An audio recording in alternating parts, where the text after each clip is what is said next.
You want the real story on the Epstein files, stripped of all the news anchor polish? Here it is. What we're seeing now isn't just a list of names. It's a stark revelation of cover-ups unfolding in real time, drawn directly from recently released documents and ongoing investigations. Let's start with what feels like the smoking gun. The FBI destroyed the master copy of the surveillance footage from the jail, specifically the night Epstein died. For years, we were told the cameras simply malfunctioned. Now documents released this week confirm the FBI admitted to destroying that master copy in 2024. They later released a reconstructed version, but it had a suspicious 62-second gap right around midnight. That missing minute isn't just a glitch, it's a void where the truth used to be. Everyone wants to talk about the big names, but the reason those names are just the beginning is because this system wasn't just about a few individuals, it was about how money moved. As of this month, February 2026, we're finally seeing the receipts for a staggering $1.5 billion in suspicious transactions that banks like JP Morgan and Deutsche Bank simply ignored. Think about that. New DOJ records show that senior executives at JP Morgan actually helped Epstein open 134 different accounts, processing hundreds of millions for him even after his 2008 conviction. When their own compliance officers questioned why Epstein's lawyers were sending millions to women with Eastern European surnames, the answer was always tuition or rent. They flagged it. They knew it was a red flag for trafficking, but they kept the lights on because he was a high-value client. His network even reached into the Ivy League. We've got figures like Noam Chomsky and Larry Summers appearing in the 2025 and 2026 document dumps. Chomsky apparently sent apologetic emails for missing Epstein's birthday, and there's even a photo of him sitting right next to Epstein on a private plane. It wasn't just social either. Epstein was acting as a bridge to the White House for people like Indian billionaire Anil Ambani, who sought meetings with Jared Kushner and Steve Bannon. And there's the stuff that's even harder to hear. FBI records from late January 2026 mention an employee at Epstein's Florida estate who told agents back in 2007 that one of his jobs involved fanning out $100 bills on a table near Epstein's bed and placing a gun between the mattresses. He even delivered flowers to a student at Royal Palm Beach High School after a play. The FBI had these statements decades ago. The most disturbing recent discovery comes from the 2025 and 2026 trove of grainy video clips from hidden cameras in Epstein's Palm Beach office. The House Oversight Committee released these, and while the quality is rough, they clearly show monitors displaying feeds from 24-hour surveillance cameras throughout the house. This confirms the Blackmail network wasn't just a theory. Fallout is still hitting. Just this week, the Barclays CEO expressed deep dismay about what's in the files regarding their ex-boss, Jess Staley.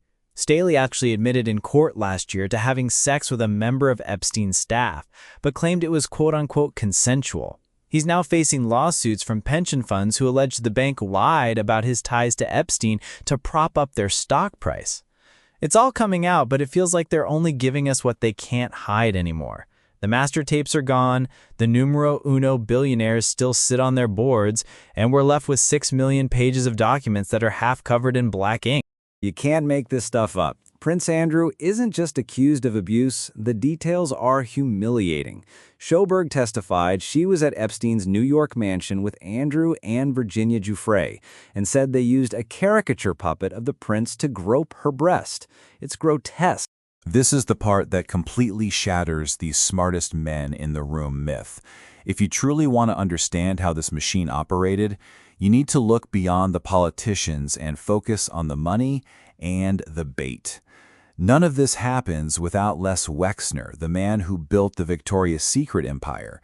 Epstein wasn't just his financial advisor, he held power of attorney over Wexner's entire fortune. New documents from late 2025 show the FBI actually labeled Wexner a co-conspirator, yet he was never charged. The rumor isn't that Epstein was a brilliant investor, it's that he was an intelligence asset, and Wexner was the bankroll. Epstein didn't make his money picking stocks.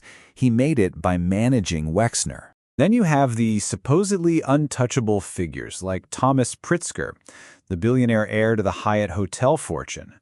In Epstein's Black Book, he wasn't listed alphabetically. He was listed as Numero Uno. Not Tom, not client, but number one. Virginia Giuffre testified she was trafficked to him, and in released emails, Epstein calls him family. This is a man sitting on prestigious boards, seemingly insulated while the world focuses on celebrities. Speaking of celebrities, that's where the psychological game turns truly dark. Epstein used names like Leonardo DiCaprio, Kate Blanchett, and Bruce Willis as shiny objects. Victim testimony here is fascinating. She says she never actually met them.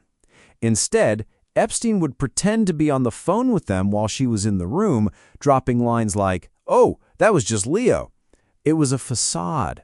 If a young girl thought Hollywood royalty was comfortable there, she'd let her guard down. A masterclass in manipulation. But some famous faces were absolutely there. Take Kevin Spacey. We already knew he had issues, but the flight logs placed him right on the Lolita Express. He tried to claim it was a humanitarian trip to Africa with Bill Clinton, but the pilot testified Spacey was a passenger on other flights too. The dark rumor suggests those humanitarian missions provided the perfect cover for moving people across borders without customs asking the wrong questions. Then there's the headhunter, Jean-Luc Brunel. If Epstein was the CEO, Brunel was staffing the operation.